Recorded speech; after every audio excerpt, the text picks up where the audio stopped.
you? Yes, yes.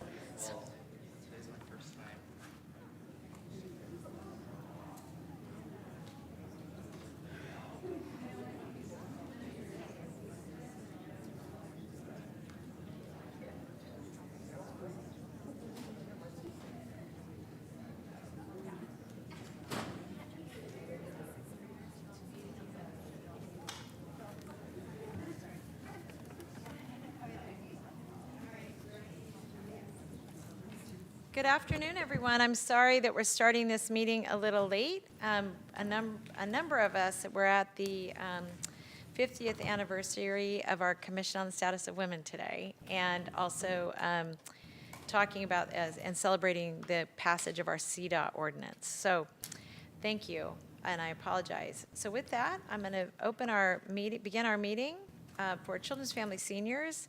I'm going to ask for a roll call. Vice Chairperson Arenas. Here. Chairperson Chavez. Here. You have a quorum. Thank you. We're now going to go to public comment, and this is an opportunity to speak to an item that is on the agenda, not on the agenda, but within the purview of this committee. We have one request to speak online. All right, we'll take 2 minutes for that person, or 3. I think we have to do 3 minutes, right? 3. Okay, great. Thank you. Resident, you will have 3 minutes to speak. You have been asked to unmute. The timer will begin when you begin speaking. Yes, hello, good afternoon. My name is Ben, and I've been, my children are being sexually abused, and they're being sex trafficked by my former attorney, who is Valerie Houghton. And I told this directly to the district attorney, and Mr. Rosen, he filed charges against me. It didn't do anything to protect my kids, and instead he's using these charges to help conceal this abuse and give this attorney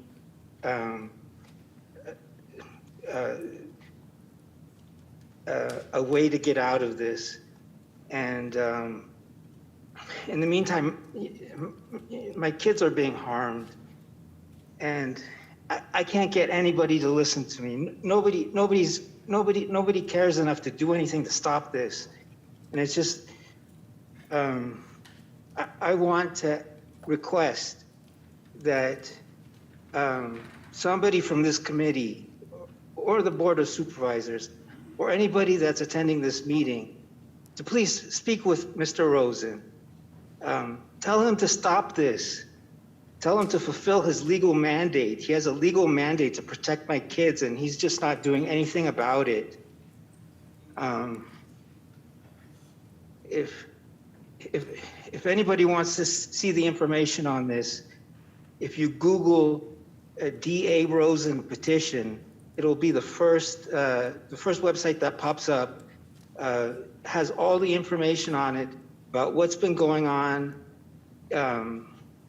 with my kids and how I've been maliciously prosecuted for 4 years without having committed a crime.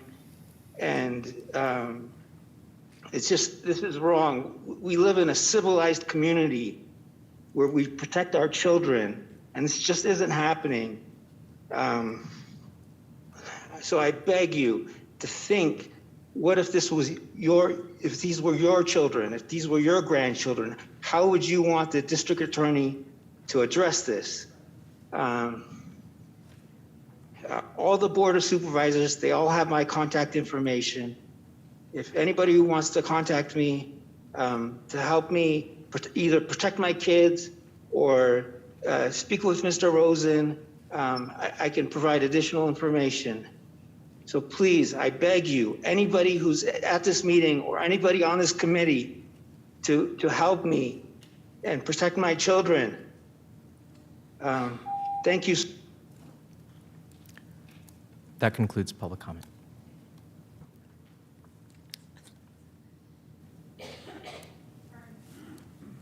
Thank you. We will have staff follow up. Could I get a glass of water from someone? Pardon me. I'm going to close the public hearing. I'm going to take a 1 minute, just a little break.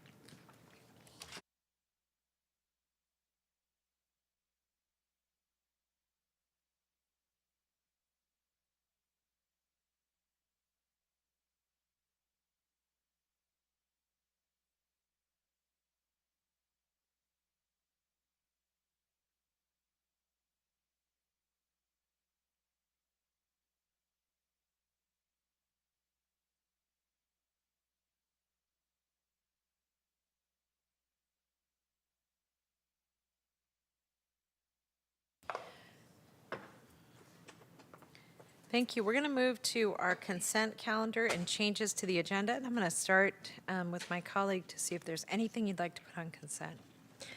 Yes, thank you, Chair. I'd like to make a motion to hear items 5, 6, 7, and 11. Also hold item 17 to the September CSFC meeting on 9/28, and then put the remaining items on consent if that works for you. Thank you. So I'm going to go through. That would mean we would put items on consent would be 4. This is the Universal Development Screening Initiative. Item 9, the free period products and county restrooms. Item 10, the Youth Center for Evaluation and Advocacy. Item 12, the timely medical and dental examinations. Item 13, the hub. Item 14, CAPCA's annual report. Item 15, the Jiffy TIF Joint Foster Youth Task Force recommendations. Item 16, the VASC, and item 18, work plans and budget for Child Abuse Council would be moved to consent. And then item 17 would be deferred to our September meeting. Item 8, I would also like to recommend be deferred to the September meeting, and that's the CEDA ordinance. And the reason is the folks who care about that are at an event today and want to give them an opportunity to weigh in. So I'm going to confirm that's your motion. Absolutely. So, yeah, the motion is to hear items 5, 6, 7, and 11, and then to defer items 8 and 17 to the September or future meeting, and then put the remaining items on consent. Okay, great, thank you. I'm going to see if there are any comments online or in the chambers on any of the items that are going on consent. I have no request to speak. All right, so I'm going to support that. I'm going to move to a couple of items that I want to just address.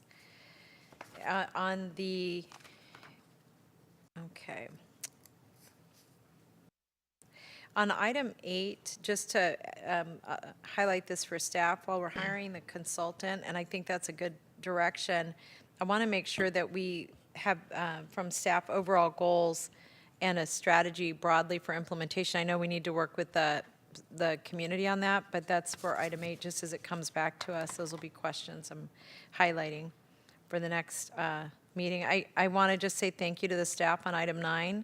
I know we're moving forward with the free period products, and really just want to acknowledge that our staff has helped other public agencies across the county be able to do the same work, so thank you. Item 10, this is a Youth Center for Evaluation and Advocacy. Moving forward, I'd like to request that the reports include staff's analysis on the data provided. The data is vital, and I'd like to understand from the staff's perspective the fluctuation in numbers year over year. This analysis helps us to determine the best way to address any issues that are causing the changes in the data that we're seeing in the services to children. On item 12, I want to thank our staff and the Healthier Kids Foundation for their continued efforts to trying to get 100% of our children in out-of-home placement to receive required and timely medical and dental examinations. In the next report, I'd like to request that the information be included relating to what effect, if any, the shortage in public health nurses in the healthcare program for children in foster care could be impacting services, and also to better understand how that impacts work out of class and what the implications are for coordinating efforts in that area. Item 13, this is the hub, and to Consuelo, Natalie, and Gilbert, I want to acknowledge the hard work of you and the rest of the team in securing all the necessary funding for this project. I swear to you, this is like so exciting, and I'm really, really looking forward to a groundbreaking. I know we're going to be doing that in November, and no pressure, but November is my favorite month now. So what I'd like to ask is that we make sure that our offices, Supervisor Ellenberg, President Ellenberg, and since this is in her district, and my office, and then also City Council District, I think this is still Deb's, so District 6, so we make sure she's kept in the loop, and that our stakeholders, our foster youth, are really continue to be engaged and are giving us feedback on services. And also, if we could include Senator Dave Cortez's office, who was really instrumental in getting us moving forward. And then I just really want to thank staff for moving. It feels incredible that this has been 10 years, and I will just say to Greta that when we do the groundbreaking, it would be great to invite Dr. Smith, because I think this was actually the first project he and I tried to get moving together. Will do. That sounds wonderful. Thank you. And then for the item 14, this is the CAFCA annual report. I don't know if Denise is actually here today, but, oh, there you are, Denise. I just wanted to say thank you. You and your team just continue to amaze me and keep pushing for our kids and families, so thank you very much. And I'd also like to thank Dan and Gilbert and the rest of the team that supports our summer camp programs. And our enrichment activities for working to provide as many activities as possible relative to CalWorks and CalFresh and low-income youth. And on this item, I just want to ask staff also to confirm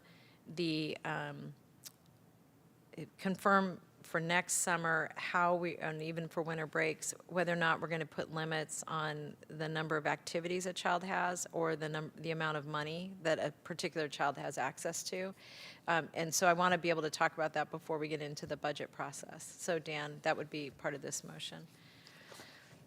And then Daniel, and Wendy, I want to thank you for all the work on item 15. This is our Joint Foster Youth Task Force. It's really incredible the amount of work that's gone on, and really, really appreciate it. We've seen some dramatic improvements, and I just want to share a thank you.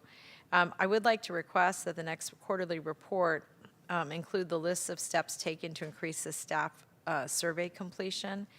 And this is for recommendation 3. And for recommendation 27, a more detailed description of what's happening with the hiring for the position supporting foster vision. For example, when was it posted, where, how many applications have we received, and where that process is.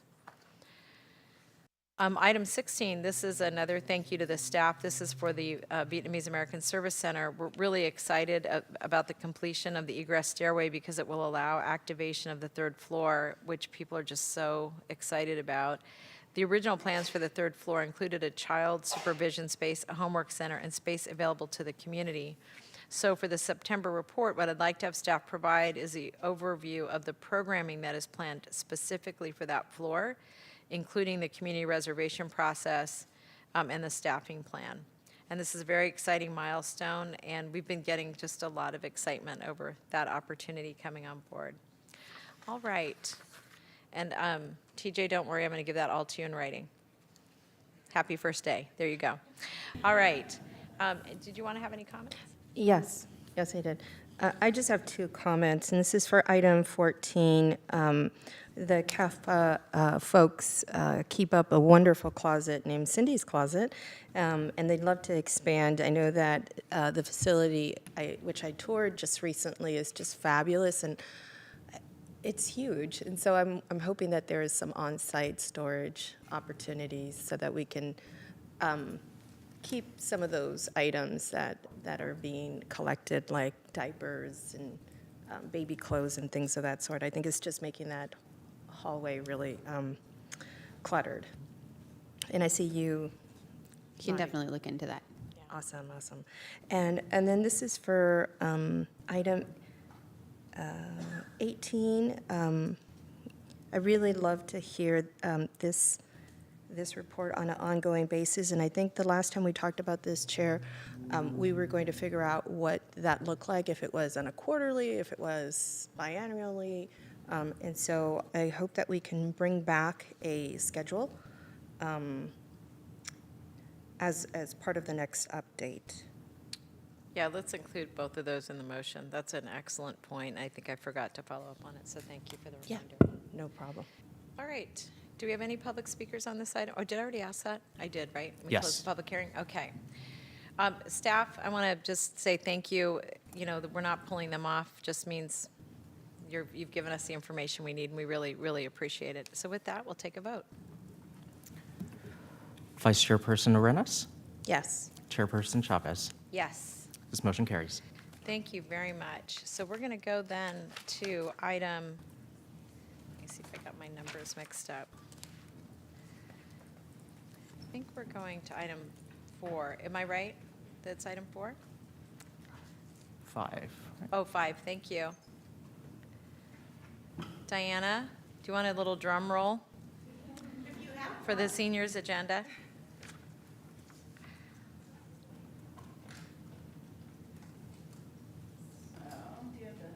We're getting the slides up, thank you. So, thank you all for hearing my, this is the 10th annual report of the seniors agenda that I'm presenting to the Board of Supervisors. I'm Diana Miller, the project manager of the seniors agenda for the Department of Aging and Adult Services and the Social Service Agency. Over the past 10 years, progress has been made on promoting programs and policies to make our community a great place to grow old. In 2018, Santa Clara County became the first county to have all 15 cities join the World Health Organization's global network of age-friendly communities. At that time, there were 480 cities across the globe with the designation. Today, there are close to 1,500 in 47 countries. The 5-year cycle of assessment, planning, action, and the evaluation strives for constant improvement in the environment and social fabric for older adults, which benefits all ages. Oh, thank you. This past year, next slide. This past year was the 3rd year of implementing the age-friendly 3-year action plan. A pandemic was not in the plan when it was developed, but we were able to make the progress with the assistance of our partners, both within the county and the community. Out of the 44 action items in the development by the community, 20 have been completed, 14 are in progress, and the rest have not been started. One action was disbanded due to funding being eliminated. This next year will be the final year with an evaluation at the end. All 15 age-friendly cities responded to the immediate needs for older adults in their community during the pandemic and are now returning to age-friendly efforts and participate in the Age-Friendly Collaborative. All cities share an age-friendly highlight listed at the beginning of the annual report.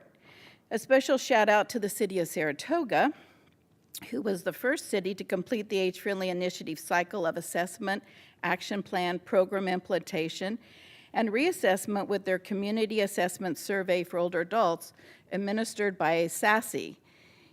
The city of Los Gatos and Avenidas for the city of Palo Alto have recently completed their Casio surveys also.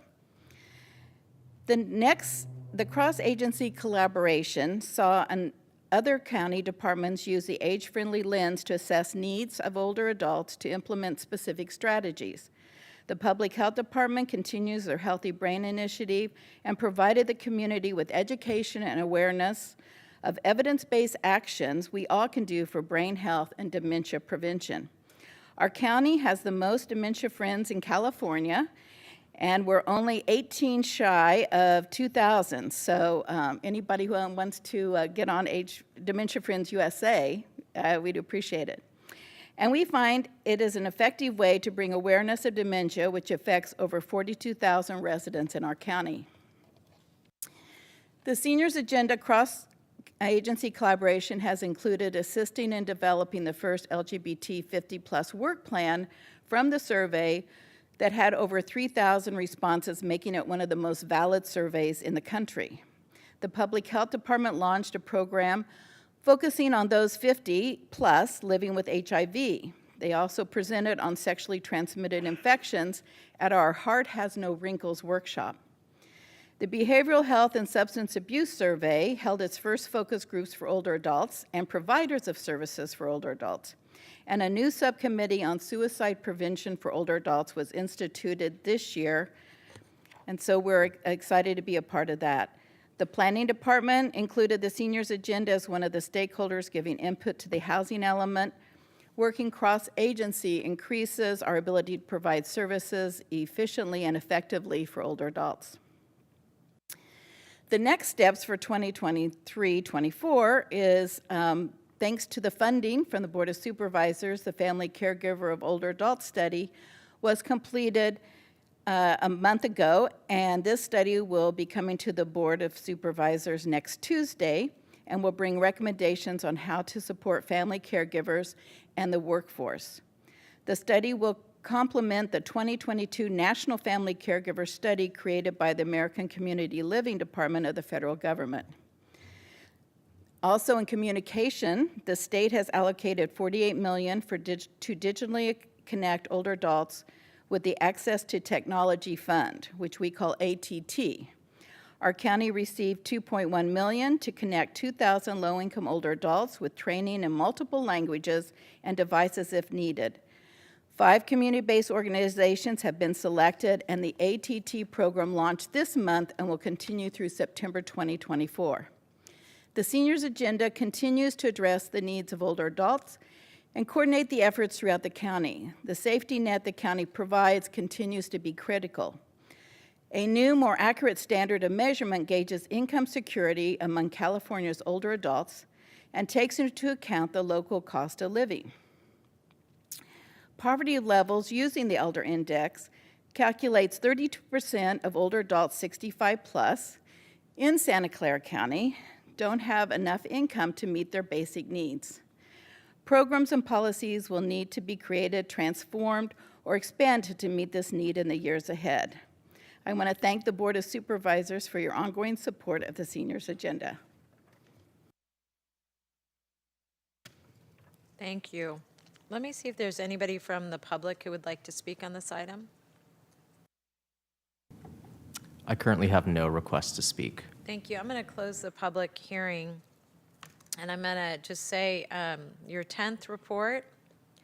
10th and final. And your final, you're retiring in September.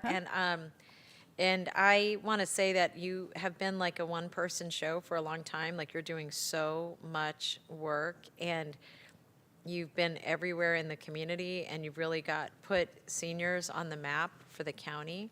And I want to say a very sincere thank you and give you a round of applause, because this is your last meeting you have to come to with us. Thank you. Well, I couldn't do it without the support from others, and I want to give a shout out to Susan Chang, who makes me look much better than I am with all her graphic artistry. All right. Well, Susan, well done. Thank you. I'm going to see if my colleague has any comments or questions. I do. And congratulations. What a way to retire on this huge high note. I love the next step slide.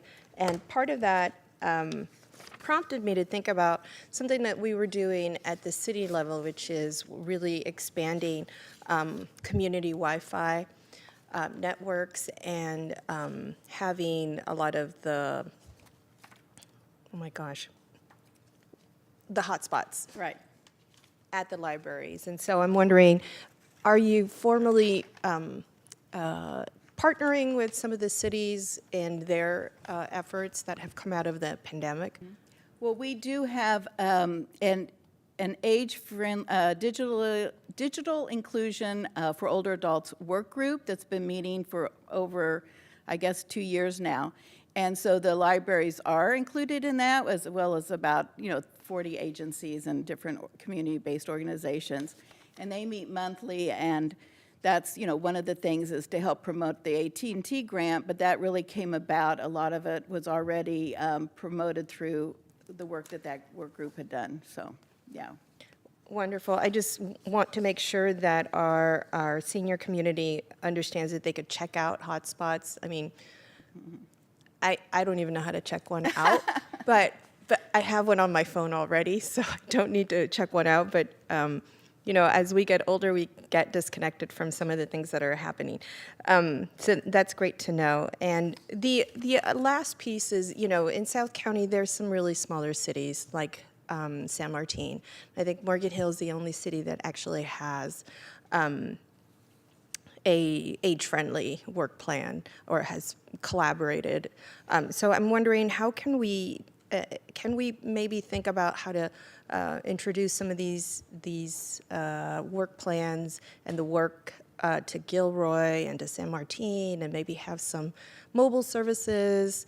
There's a lot of folks who come to that area as migrant workers, and there's lots of different generations living with each other, and it would be wonderful to think about how things like loteria or just watching a novela could be engaging and have an intergenerational impact. Right. And I think intergenerational is very important and is one of the ways that they really look at how we can enhance just the community for everyone. And we live in the most segregated age-wise community, and so anything intergenerational is great. And we have been in communication, and we do meet. We had all 34 senior centers. We all met a month ago to kind of get back on track and say, here, Gilroy was represented. And so it's just, I think with a lot of cities and their budget cuts, it's really hard, but we're continuing to kind of offer any sort of assistance and support. So Maybe we can take the conversation offline. that would Because be great. I love that you're looking at this in a strength-based way.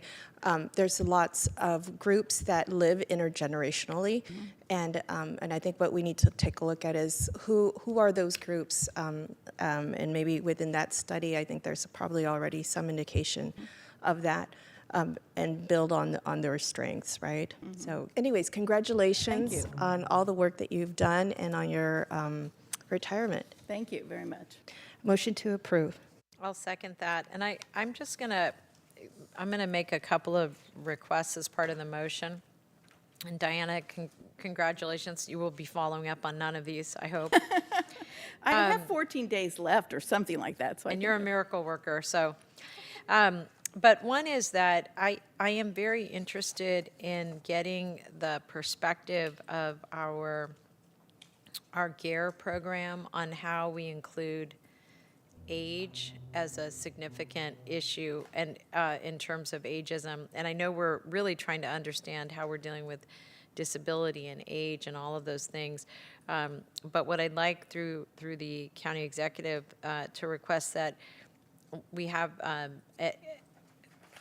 an off agenda that just gives a reflection on what's being thought about now and how, if it were to be included, how that would be included, because this is a huge population, and I think these tectonic plates are really big, and we have a lot of seniors that, they're disabled, they're LGBTQ, so they're getting scooped up potentially in other areas, but not just ageism overall and ableism. Like these are two that I keep hearing from the community. Yeah, we're happy to provide some additional information off agenda on that point. That'd be great. And just really, what are you thinking about it? Tell us what you're recommending. And then on another item is, it's the Catholic Charities losing funding on the housing share program.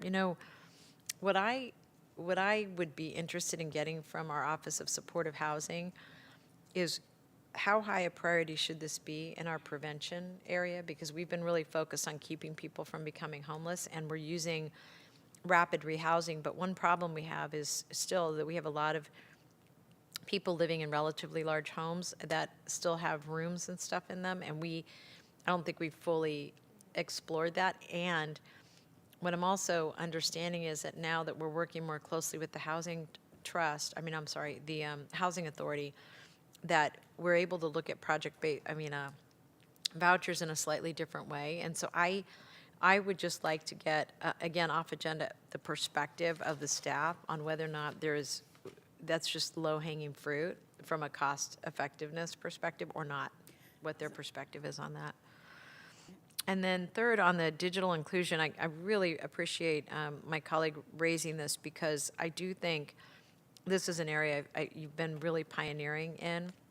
And what I would just encourage staff is that as we're thinking about our overall local response to broadband and internet access, that we make sure this program and this approach gets folded into those other other body of work, so it's not a body of work that's stuck off by itself, but one that we can integrate into the way we're creating policies around broadband. And if we could include those 3 directions in the motion. So moved. Thank you. All right, thank you. Okay, thank you. TJ, you're going to have us vote? Absolutely. Vice Chairperson Arenas, Yes. Chairperson Chavez. Yes. This motion carries. Thank you very much. So we're now moving on, let me confirm this, to item 6, and this is future health assessments.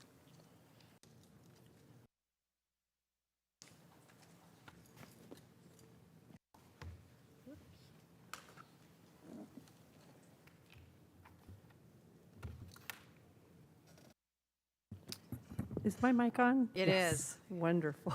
The gremlins didn't get it today. Good afternoon, Chairperson Chavez and Supervisor Arenas. I'm Sarah Cody, Health Officer and Public Health Director, and I'm joined by my colleagues Rhonda McClinton Brown, who is Deputy Director of Public Health with a focus on strategy, policy, and planning, and Dr. Wayne Ananoria, our Chief Science Officer and Director of Science Branch.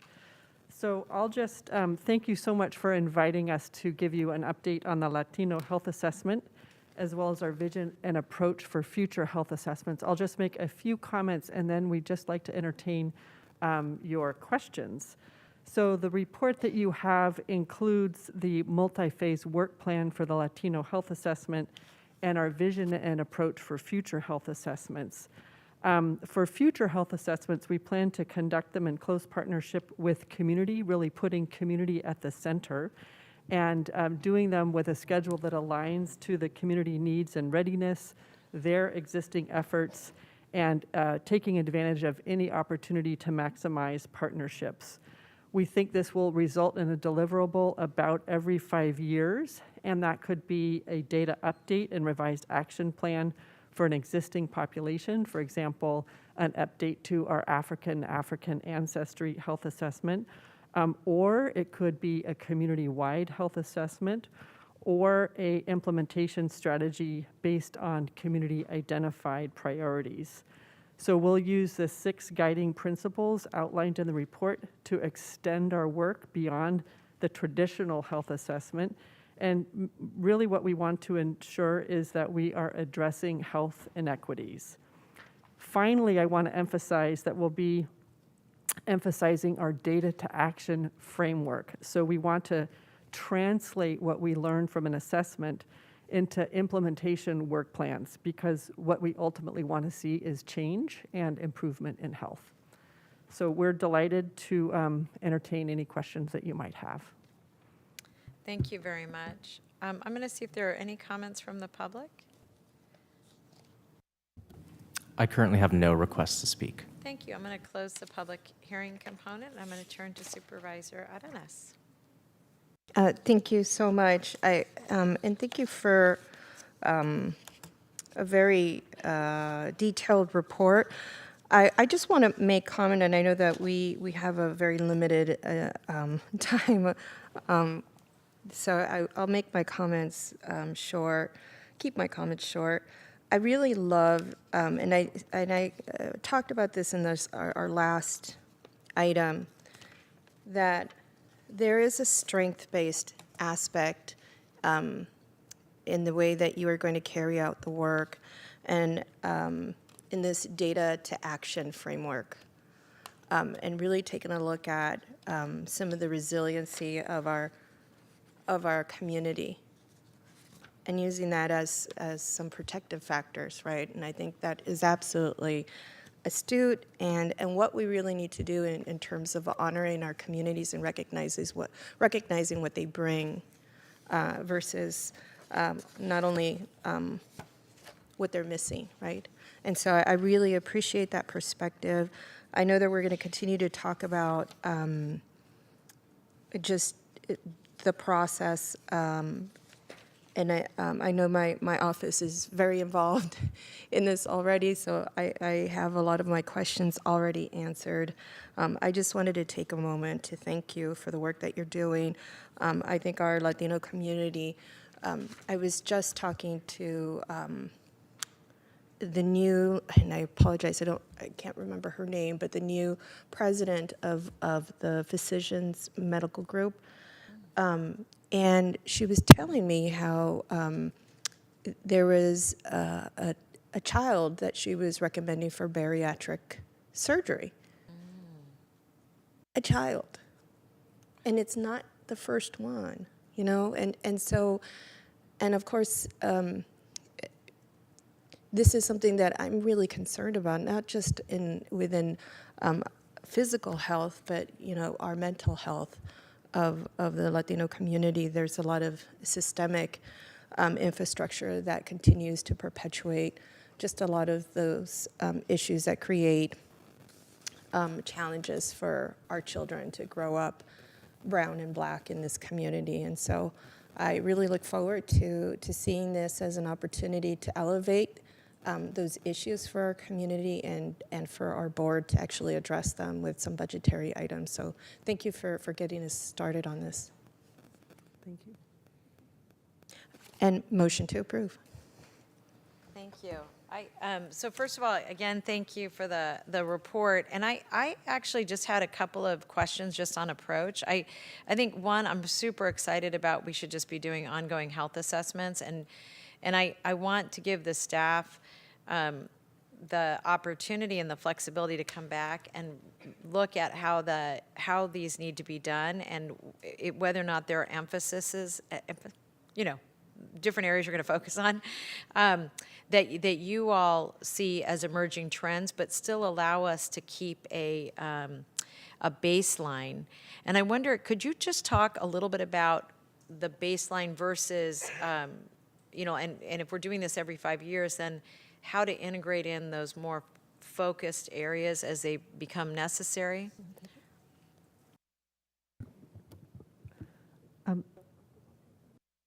So, Dr. Inanoria, this one's for you. Yeah, I think as far as baseline, I think we know a lot about the health disparities, you know, given other data sources, existing data sources. I think what I'm most concerned with now is focusing on what are we going to do about the ones that we know about. So I think that's why I think we're really thinking about our health equity work in general, our health assessments being one aspect of that, and really want to make sure that we can do both sort of mixed methods approaches by understanding context, understanding families, understanding the impact of everything that we just experienced through COVID, and where we are now as far as health disparities.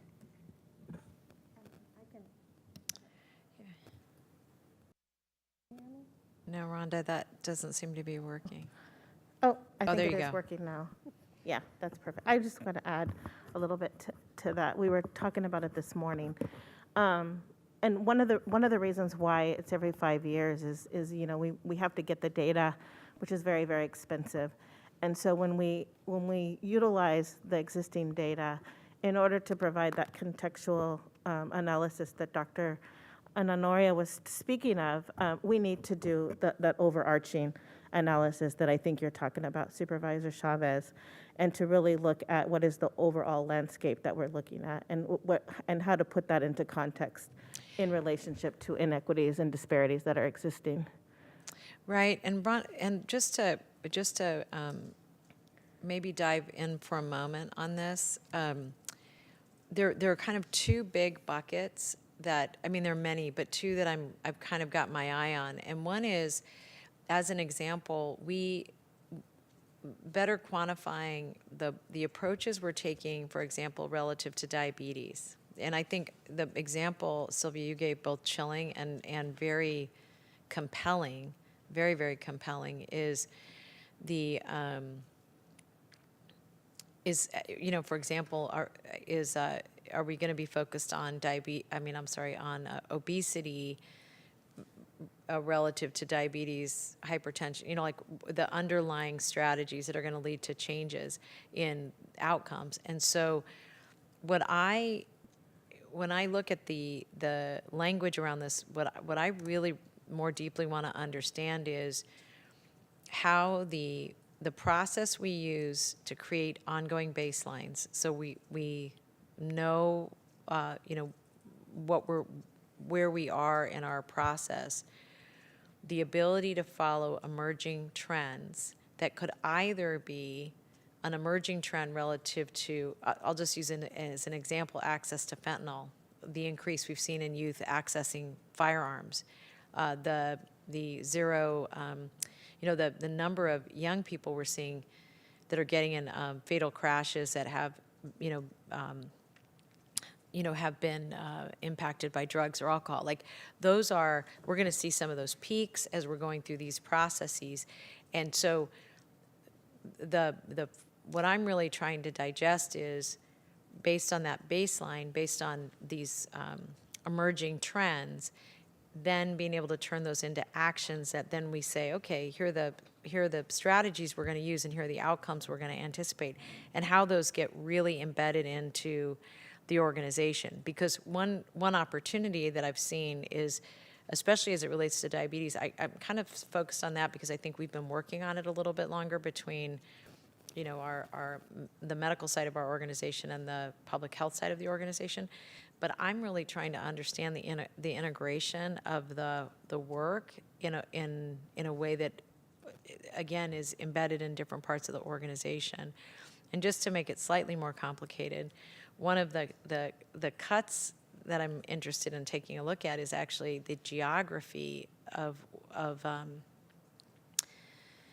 where we're making particular investments and the outcomes that we have, and really being able to drill down on them via, like at a census data level, so that we more deeply understand the inputs that go into an area and then the outcomes that we're getting for that.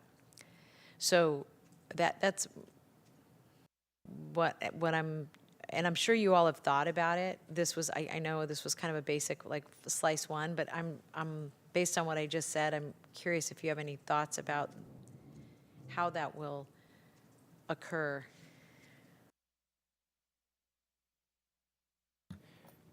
Yeah, I think hearing you loud and clear, that integration piece, right? I think our health assessment will have an action plan associated with it.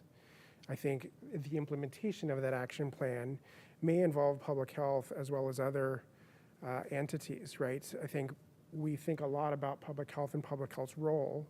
I think we can uncover a lot of things that may belong or be owned by public health as far as the action plan, but there may be other things that we have to work with our partners, other partners, to be able to implement. So I think, again, really thinking about public health's role in a large project such as this, to really understand population health for any subgroup. Here we're talking about Latinos.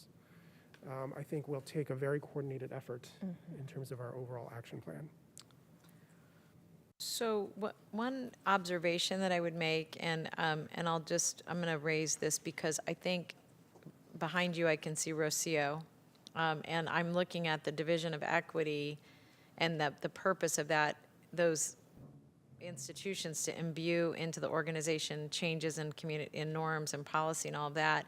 And what I would just ask, if you wouldn't mind giving a little more thought to how to express that process in a way that is rigorous enough to start the implementation in areas that we most need to focus. And to be clear, Rhonda, I'm going to blame you a little bit for this, because I think at one of our fairs, you and I were having you guys were leafleting, and I was just looking at you and I was thinking, that what public health does brilliantly, and actually is one of the parts of our organization that I think the community feels most comfortable with, is that you do a very good job of listening to people. And I think that other parts of the organization can learn from. I think the challenge is the trigger for movement, and the parts of the organization that are charged with the implementation of those strategies being connected enough to the listening sessions, but that turn the not just the action, but the actual outcomes in really defined ways much faster.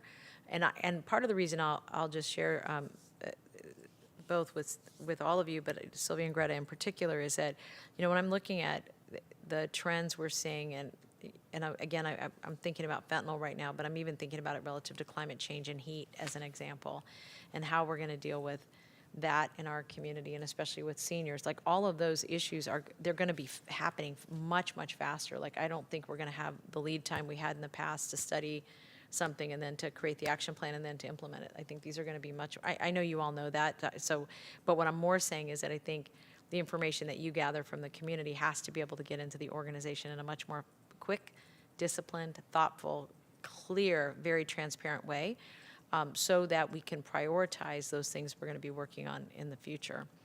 And I'm particularly interested in that as it relates to geography. Thank you. I also just want to emphasize, I do hear you, we're very good at listening, and I think that sometimes we sit and think for an awfully long time before we turn it into an action. I do want to emphasize that integrating the community's input into the solutions and into the priorities and the plan is going to be really important. What does the community want to see happen first? That's going to be quite important. I think that is 1,000% true. I think that's 1,000% true. And I also think that it's going to be iterative and not linear. Absolutely. And where I don't think that's where I think we get stuck, because we do a plan, we implement the plan, but I think we're really talking about something, or at least what my hope is that using the reason I was interested in seeing more of the assessments is I was hoping it would spur more of the action components to it, so that you're able to see them in real time. And then, from the board perspective, I think then it just helps us understand like what policies and strategies the board really needs to be considering in terms of how you prioritize. Because I do think, like I said, we're going to be in a series of higher level of crises. And I'm nervous about saying that too, Dr. Cody, as I worry about all of you in public health. Come back, don't leave us. But what I mean is that I am really interested in your perspective, and this is very sincere. I think different parts of the organization are skilled at different things. I don't think there's a downside to that, but I will look forward as this comes back to us understanding that that process side of it. I don't even like to use the term logic model, because that's not exactly what I think it is. I think it's really what's the county's process for taking in the information that you do such a good job of getting, assessing it, prioritizing it, implementing it, measuring it, determining whether or not we're doing the right thing, and doing that in partnership with the community. I know that's what you all are thinking, but I couldn't read that from here in a way that I went, oh, and this is how the organization will respond. So, but thank you for that. And I think this is a great direction. I'm very excited about it. Anything else? Thank you. Thank you. Did you want to say something, Rhonda? I just said thank you. Oh, you bet. All right. So we have did we already do a motion? Okay, we have a motion with the comments, and really this is my request that when this come back, it just, that part be more vetted with a little more precision. Yeah. And I would just maybe recommend doing a couple of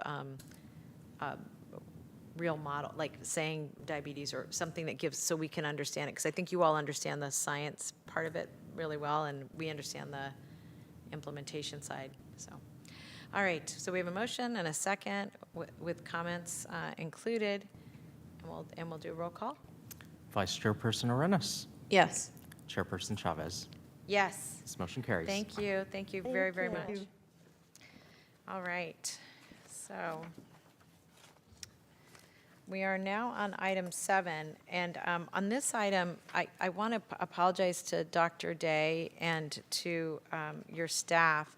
I meant to defer this, and I just want to explain that I didn't have a chance to sit down with you and with other staff to do an assessment of some strategies, and I'd rather do that through staff before we do the meeting.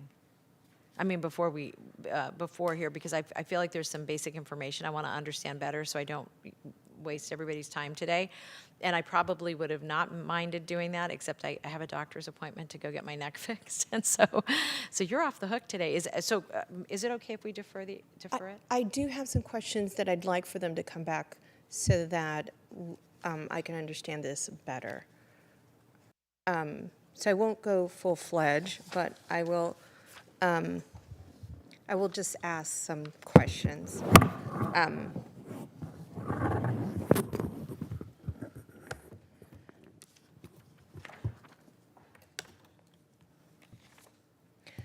And we can take this offline, but I'd like to see some data about the group that was tested. I think that there's, on page 2 of 4, in the last paragraph, during the pilot, 86 minors, 75% were offered a BLL test, but it doesn't say 86 minors out of how many. I think there's just some missing information. I didn't see a graph that showed the blood levels. And I can submit the rest of my questions offline, but I think that there's an opportunity to figure out a little bit more information on this.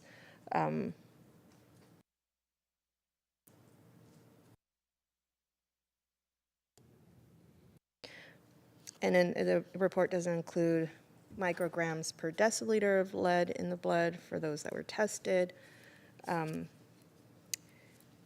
And what would the challenge be in making the blood level test part of an intake process if we had this ongoing?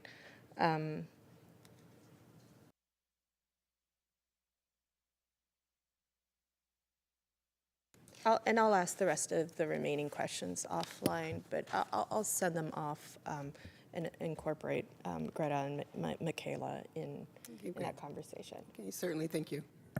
And so if it's okay, we'll continue the item. So the action will be to continue the item to the next meeting. And now that you have those questions, and those actually were very similar to mine, so thank you for great. that. So we'll continue the item. Can we get a motion to continue? Motion to continue item And to September. Perfect. Yeah, and I'll second that with these questions to be answered as part of that presentation. Okay, very good, thank you. Thank you. Thanks very much, and I apologize again. All right, so we're going to move on to item, Does that require a Item vote, 11. Chairperson? oh, yeah. See, you're doing good on your first day. Do we have any public comment on that item? No request to speak. Yes, and we will take a vote. Thank you. Vice Chairperson Arenas? Yes. Chairperson Chavez? Yes, thank you. This motion carries. We're going to now go to item 11, and this is regarding our Child Advocacy Center.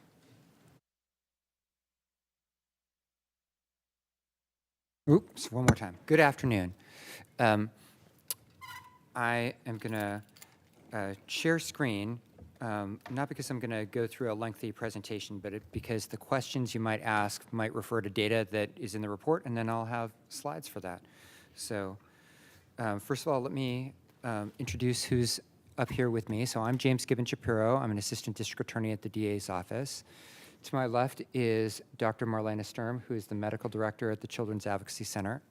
To my right is Jennifer Putoff, who's the program manager for the Children's Advocacy Center.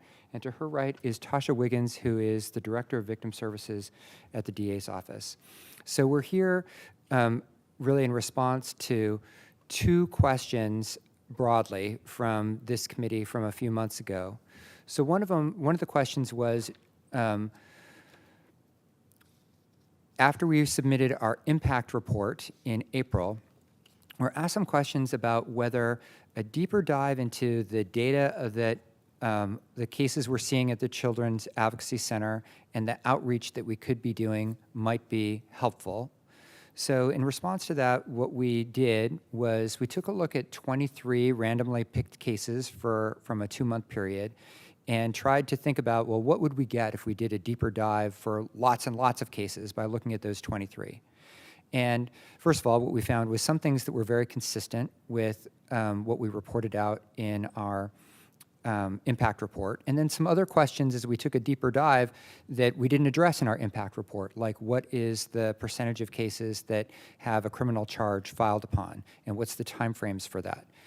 We also had some questions where we realized that we had answers that were incomplete answers. So what was the engagement and what was the investigations that were launched by DFCS or other agencies related to children at the Children's Advocacy Center? And part of that is, I'll say, we have inconclusive from the 23 that we looked at, because I don't think that we had enough information even in the ones we were deep diving into. So our short answer is, would we benefit from having an outside study that looked as a deeper dive into lots more cases? We think absolutely yes. We have had a informal relationship with the Stanford Medical School Pediatric Department that has research graduate students, PhD students, who do research on various projects. And we've pitched to them the idea of whether they could be our, for free, research partner on this. And we're cautiously optimistic that they're going to say yes to have us as a community impact project for their pediatrics research fellows at the Stanford Medical School. So we think that an outside study is a good idea, and we're hoping that by about 6 weeks from now, we'll have good news that the Stanford Medical School Pediatrics Group is going to take on that challenge. So I could answer more questions about that data if you'd like, or I can move to the second part of the question we were asked about a satellite location in South County. So I'll pause there to see if you have questions. Thank you. On the first part, did you have questions, Sylvia, or do you want to move to the South County piece? Either way. Yeah, we could move to the South County. Okay, fantastic. All right, so the second part that we were asked about after presenting our impact report is, do we think it would be helpful to have a satellite location outside of San Jose for Children's Advocacy Center services? And our answer is yes, we do think it would be helpful, and we think it would be most helpful in South County. And one of the reasons we said that is from some data that we gathered in preparation for this meeting. So we looked at a 4-year period of child sexual abuse and child physical abuse cases that were referred by South County police agencies to the Office of the District Attorney, and then compared those numbers with the numbers that we were seeing at the Children's Advocacy Center after it opened in April of 2021. And so just in short summary, about the DA's office reviews police reports from South County police agencies of about 100 a year from South County police agencies, but we saw about 7 cases a year at the Children's Advocacy Center after it was opened from South County. So we know that we're missing lots and lots of cases from South County. That's not to say that those kids are not getting services, but they're getting services in the siloed way that people were getting services before the opening of the Children's Advocacy Center. So it's not that they're not getting a police interview. It's not that they're not being connected, we hope, all the time with victim services. But one of the things that co-locating all those services together guaranteed that we were not missing those cases and that people were getting the best interconnected services with all those things. So we know that the distance and the driving and the traffic can be a barrier to people coming to the Children's Advocacy Center. So we submitted a request to the Space Allocations Committee to explore the possibility of space for a South County satellite office. And one of the questions we were asked there was, what are the kinds of functions or programmatic needs you'd be filling at a South County satellite? And the answer is all the same things we're doing in San Jose, but on a smaller scale. So for example, in San Jose, we have 3 medical examination rooms. In a South County satellite, we would want 1. In San Jose, we have 2 forensic interview rooms. In the South County satellite, we would want 1. In San Jose, we have office space and hoteling space for both DA victim services and outside victim advocates, where you could have as many as 8 to 10 people. We would probably need office and hoteling space for 2 or 3 victim advocate people down in South County. So the same kinds of services, in fact, not just the same kind, the same services, but on a smaller scale. The other question we were asked that I don't have the answer to today, but I'm hoping that we're going to be able to have answers soon, is to what extent would an opening of a satellite office in South County require the employment of additional county staff or additional staff from, for example, the Gilroy Police Department or other agencies, and to what extent would there be an ability to use some existing staff to cover that time? So we do have, I'll say, I think, a firm answer to that from our medical team, and I can even feel Dr. Sturm champing at the bit as I started talking about this, is that I think that it's really clear, given how busy the medical staff is at the San Jose CAC, that we couldn't open a satellite office in South County and expect the San Jose medical staff to also staff that. We would want to have additional medical staff down there. I think that for some of our community agencies, that's still a question mark because we need to do some more outreach to community solutions, and we need to do some thinking internally about DA victim services because we are having expanded services starting this fall at the Gilroy Strong Resiliency Center that are going to be expanded to more kinds of violent crime and especially sexual assault crimes at that center in addition. So is there an opportunity for some overlap or some efficiencies with that expansion? Possibly. So I think that the next question, and maybe I see Greta has turned her microphone on, so maybe she's going to answer this question. But I'll say the next question that Greta asked me at the Space Committee was, do I think that the right path is to find either county-owned or controlled or privately owned and controlled property to lease and renovate? Or do I think it's a better idea for us to be thinking about what are the other kinds of services that might be co-located with a South County satellite and to build a new building for that location? So is it a space committee question or is it a capital projects question? And so, Greta, I see you've got your microphone on, so I'll let you say a little bit more about that since that was your question to me.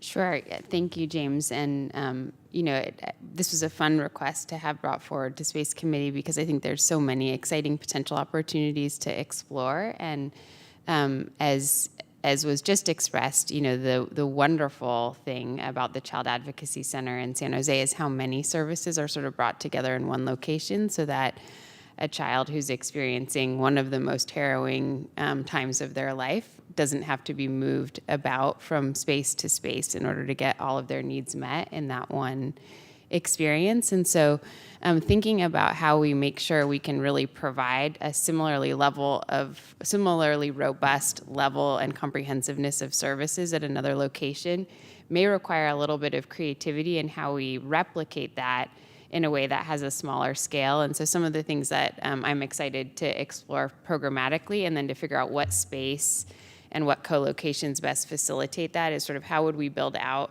that really South County centric programming, and also looking at some of what might be some of the unique to South County ratios of service need, and not assume those will map identically to the types and ratios of services that would be needed in that San Jose location. And then as both of the board members know, we have significant expansions afoot in healthcare delivery infrastructure in South County.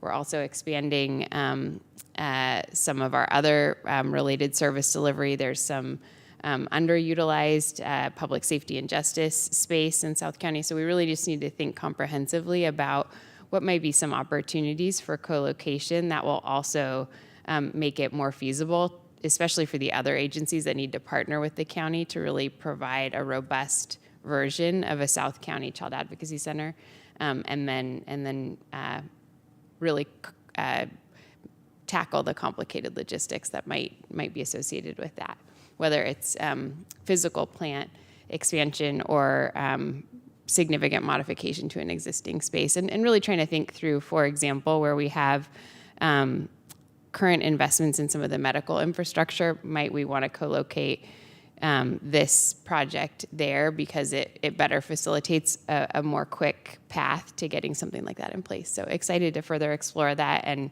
I know that we've already launched a lot of the programmatic thinking that might bring that to fruition. Sylvia, I'm going to just turn it right over to you. Thank you. I really appreciate this, and as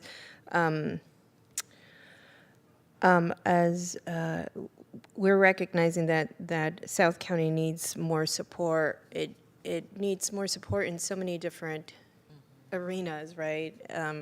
And so I'm really happy to hear that this is going to come to South County. I saw the numbers and I was just appalled to see how many children weren't seen through the process that is now established as a best practice, right? So that means that part of the county isn't participating in a best practice, and so that really dampens my heart, and I want to make sure that we work really quickly to make sure that the question of facility is answered. In South County, there's so many facility opportunities. I mean, there's just so many businesses that closed up. It's, you know, so if it's a matter of space, I just think that we need to get something and get something quick. I saw the numbers, and much like the gun violence study that was done by the public health department, there were five top zip codes. 4 of them were in San Jose, and then the other one was in Gilroy. And we already know that South County also has the highest number of aggravated assaults per capita. We also know that more referrals are produced for our juvenile justice system. So knowing all of these things and recognizing the need of our community, I think that there's a bigger question here, but I don't want it to wait. I don't want us to study where we should do, open up a facility. I think we need to, one, have an interim solution, and then really plan for a long-term, permanent, I don't want to call it a satellite office. I just think that we need to have a county presence in South County that legitimately serves the needs and the wants of our community in a way that honors them. And so I really love for us to answer this question sooner than later. The investment that we put in now, you all know, is going to just really render. And so we need to figure out what is the best investment, and I'll leave it, to the staff to figure those pieces out. But thank you so much for on that piece. I think you're on the facility Yeah. piece. May I? Oh, sure, of course. Just on the facility piece, I do think the question about. So first of all, I just want to reinforce for Supervisor Arenas, I agree with her that we don't want to call anything we don't want to give people the impression that they're ancillary to us. And so I think that's right. I just want to say how much I think that really matters. We have gotten over the years a number of requests even to change some of the locations of the services we're providing now in South County. And I can't remember if it was probation or what, but I'm sharing this because the bus connections and the access issues in South County are really deplorable. And I'm a little nervous that we have some office locations that we're not even actually utilizing as much as we could now because there's no public transportation access. So as you all are thinking about this, I would just make sure we're highlighting that. And I do want to just reinforce one other point that was made by Greta, and that is that for safe spaces in South County, meaning secure locations, that if there are other activities that end up needing that secure location that are appropriate, I also think that's a way for us to do the job we need to do on security. So security, transportation access, and I also just, when we talk about the services, which I hope we'll get to next, I'll add my comments there. But I share that because in prior supervisor to you joining us, in some of the meetings that I'd had in South County, that bus issue has come up. I don't think I've been I out there where agree. someone hasn't told me, get me a bus stop. Yes, yes. No, I completely agree, Supervisor Chavez, and you are on VTA, so, make sure you elevate South County for us all we the do, time. yeah. But yes, transportation is absolutely of high priority, and so I just want to make sure that we don't study this too long, and that we kick this further down the road while young girls are not getting this, are not participating in this best practice that I know you're all very so proud of, and I'm proud to now be with you and supporting you in this effort. And so that's really what it comes down to, is that our South County young girls need to be able to participate in a best practice. And so I see a hand raised. Yes. Yes, Dr. Sturm. Oh, I am not the chair of this committee. You jump right in, that's no problem. It's lovely to see you all. So on behalf of the medical team, I just want to reiterate what James said about our complete support of this project, obviously. I just want to make two very quick comments. The first one is, particularly when we're talking about children, there are lots and lots of little boys and young men that, adolescent boys Yes. that we need to care Thank for. you. We need to always keep that. Thank you for reminding me. We need to always keep that inside. And the last thing is, while I'm very heartened to hear you talk about expediting this project, I have to tell you, one of the greatest challenges I've faced since we opened the CAC, it's now 2 years and 4 months since we opened doors, is finding the right people.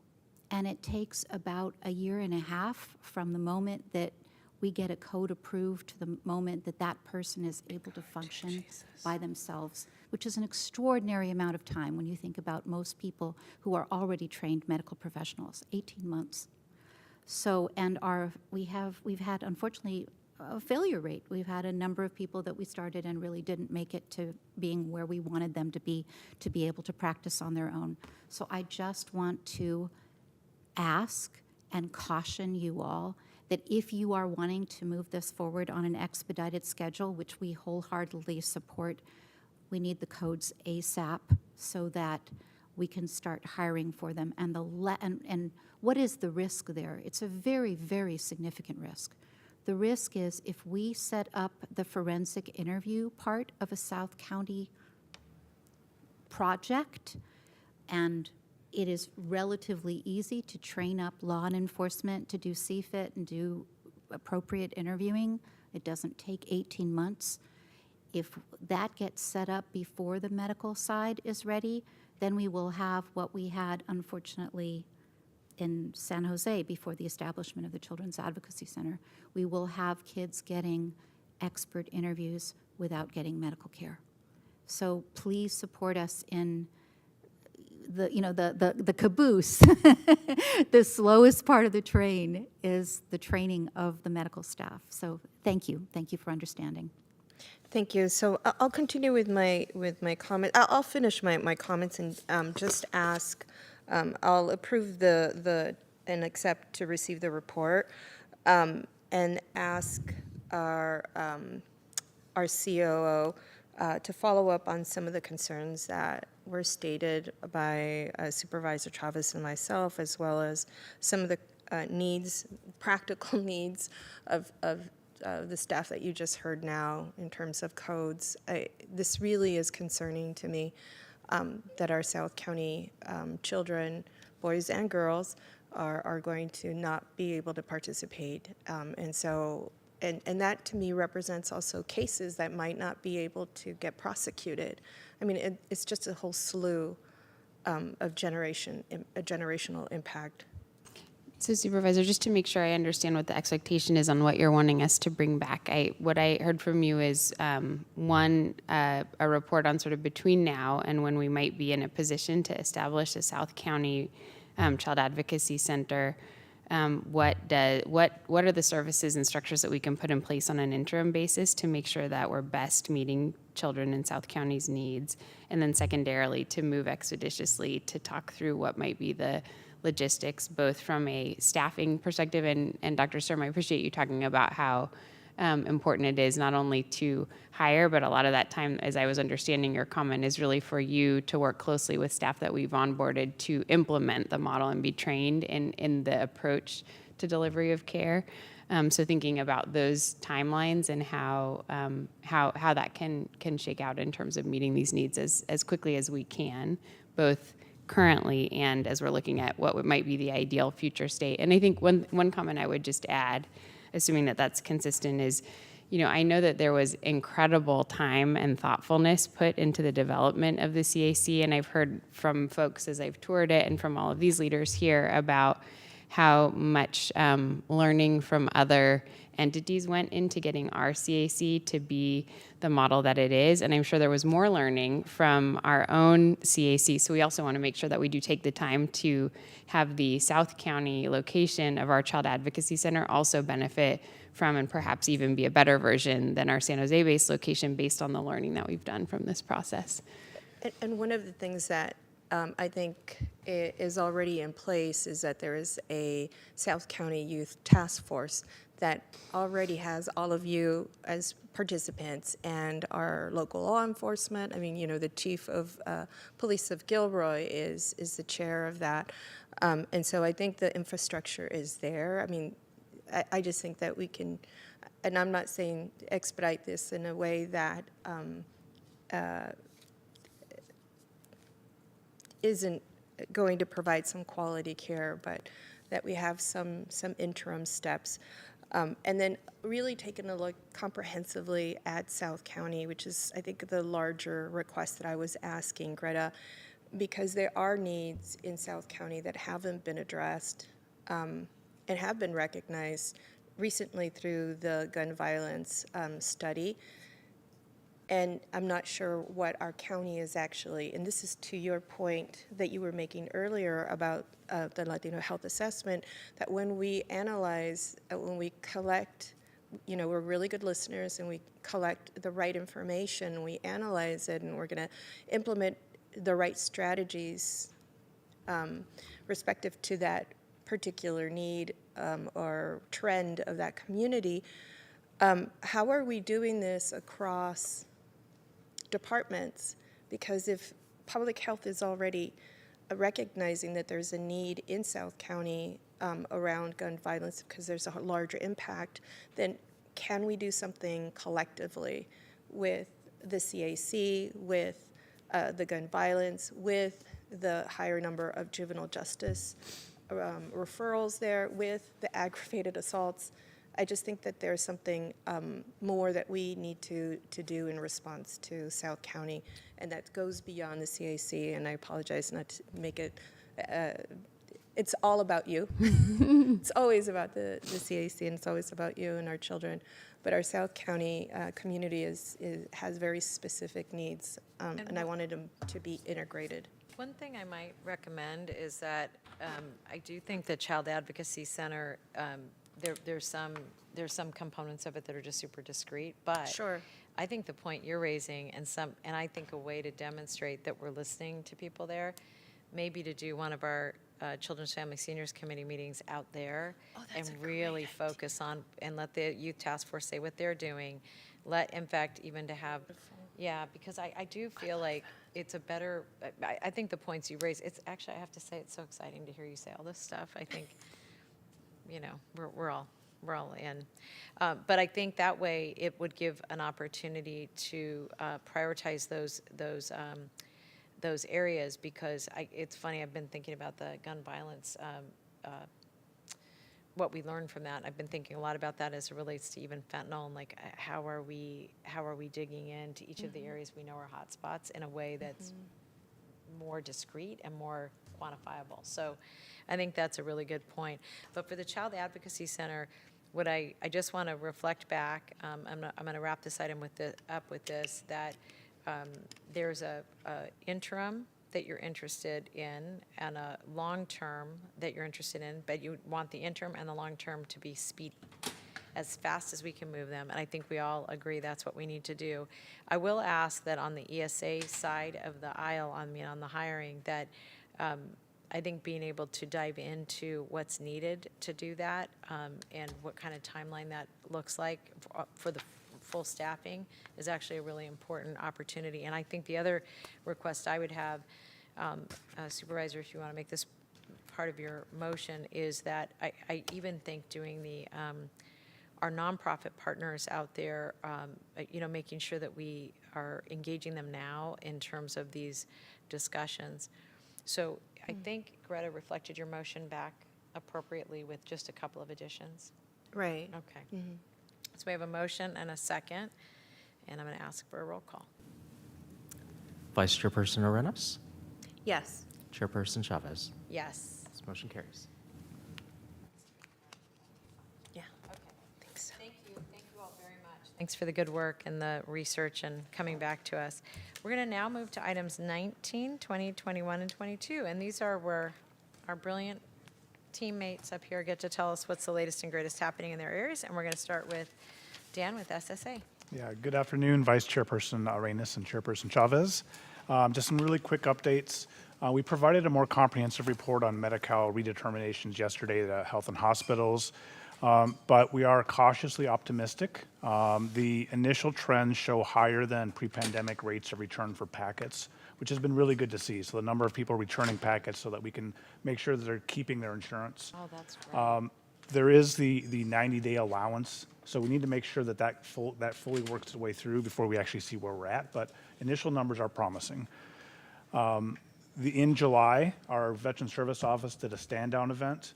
We ended up meeting with over 1,000 veterans, connected many with dental services, and have seen a significant uptick in the number of veterans being served by our Veteran Service Office, which has, again, been really good to see. And finally, DFCS, in partnership with ESA, has done a significant amount of work around recruitment and hiring.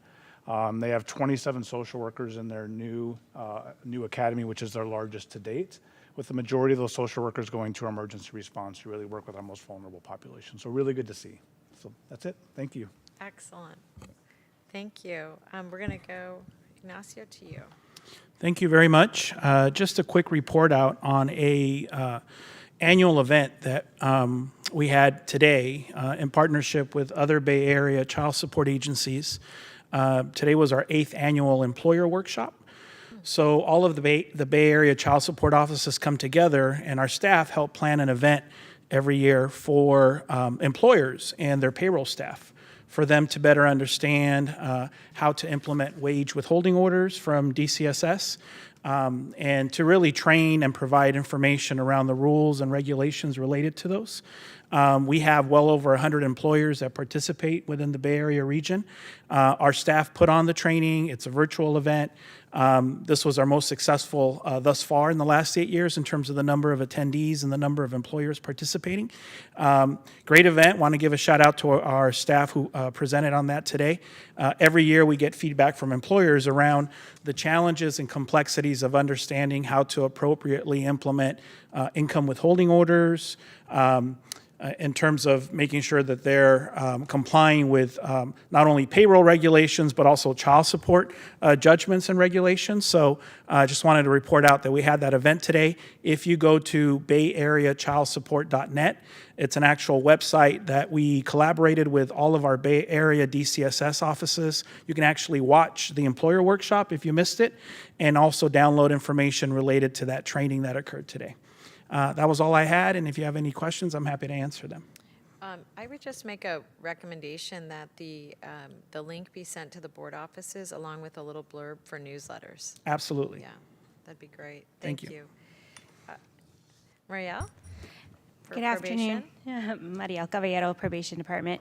I wanted to just let folks know that the probation teams were out at National Night Out, both in East San Jose at Valley Palms and also in Gilroy with our NSU teams. And then we had teams at the Adult Reentry Center here in San Jose. At those events, we were able to give away backpacks and bikes, and in collaboration with a lot of community partners, gift cards for participants who came to National Night Out. That is a big event for our department because we also, it's where we get a lot of our community safety surveys, and that's data that we share with the South County Youth Task Force and the San Jose Yay and other partners throughout the county on how our communities are doing, or specifically related to NSU activities. So that was great. We also had a resource fair today at Juvenile Hall's gym, and that's primarily for our staff. As the fiscal year starts, a lot of new contracts start, and it's the opportunity to have contracted vendors and services meet our probation officers so that they're able to connect young people to their services. We also have a lot of community-based organizations that come out and share services that are maybe funded through other avenues throughout the county and city, different cities. And then just a heartwarming story, as you all know, we've been working on the Division of Juvenile Justice Realignment program, known as the Secure Youth Treatment Facility Continuum of Service. And last week we had a young person who was recently placed in our less restrictive setting at James Ranch, and he was actually able to attend his child's first day of kindergarten. And it was a really heartwarming experience for him, the staff, to be able to do that, something that he would not have been able to do had he been in DJJ's facility. And I think it's really just a marker of why this legislation was so important for our young people, so that they stay connected to their families and they build that relationship with their children and their families, so that when they reenter, they are much more likely to be successful. We are hopeful that we can continue to do things like this with the support of the courts, the district attorney, the public defender, and of course our staff who go with the young people out on these sort of activities. Thank you so much. And then our last report is going to be our Chief Children's Officer. Thank you, and good afternoon. I'll start off by sharing some updates on our child care expansion grants program. We've been doing a lot of work in our office in partnership with Valley Health Foundation to develop a grants program for family child care homes and center-based providers to increase capacity or recover lost capacity resulting from COVID-19. So there'll be a few different grant application types. We'll have grants for operations, so costs related to staffing, equipment, supplies, construction. This will cover renovation, repairs, and add additional classrooms as needed, and then also an application for newly licensed providers to help them open up childcare. So we're working to develop a couple different virtual information sessions for providers so they can learn more about the grants opportunity. Our pre-eligibility form is scheduled for release on September 11th, so coming up, and then we'll have a press event to follow on September 13th. Providers who meet the pre-eligibility requirements will then be invited to apply for the grant funding, with the goal of making funding decisions by end of November. So that's all happening, and I want to just give a shout out to our language access unit because they have been doing a wonderful job supporting really quick translations for lots of materials going out into the community. I think we have over 500 partners helping us with outreach, so lots of outreach gearing up right now. And then quickly, brief update on our youth task force. We will be having our first youth task force retreat this Saturday here at 70 West Heading, and we'll provide all the newly appointed and returning commissioners an opportunity to receive presentations around county priorities for youth services and youth programming and policy, including a focus on mental health and wellness. And then the result will be that the commissioners will develop their work plan for the year, and then we'll work together to staff their priorities and make sure that their voice is being really effectively leveraged when we think about policy for this upcoming year. So those are my updates. Happy to answer any questions. Thank you very much. And those are all exciting updates. I will just share that I met with the Youth Task Force, a subset of them. They're very, very bright, and they gave me a long list. So I'll look forward to hearing about that. I want to thank all of you. Did you have any comments or questions? I want to thank all of you very, very much, and also for accommodating me today. I really appreciate it, and we are adjourned. Thank you.